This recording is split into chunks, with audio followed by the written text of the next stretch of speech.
the elements of population economics, the proofs that are now falling about for us are the collapse of Russia because of population factors, the impending collapse of Japan because of economic and population factors, shows us that population is a central underlying basis for economics. So population economics axioms are such things as population pressure maintains asset values. Another axiom could be population growth equals economic growth, and another axiom is the intergenerational population growth is, if it's increasing, will inevitably lead to an increase in the economy. And these have been proven in the contrary instances by all the predictions made by, say, Dr. Paul Ehrlich about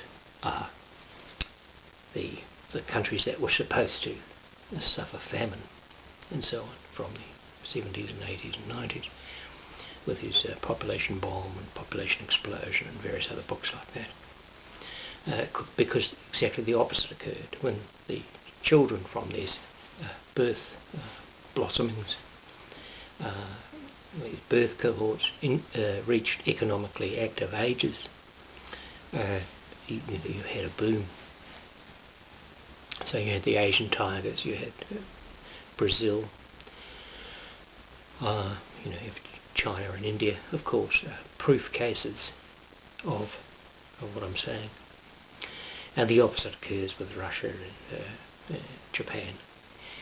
So the West will probably collapse on the heels of the collapse of Japan, being brought down by similar factors, population factors, because population groupings within a country failing to have the intergenerational dynamic, which I call it, having that broad flaring pyramid of under 15-year-olds always coming on, because it's those people, those children growing up, that all the other businesses in the column side of things can sell into, you see.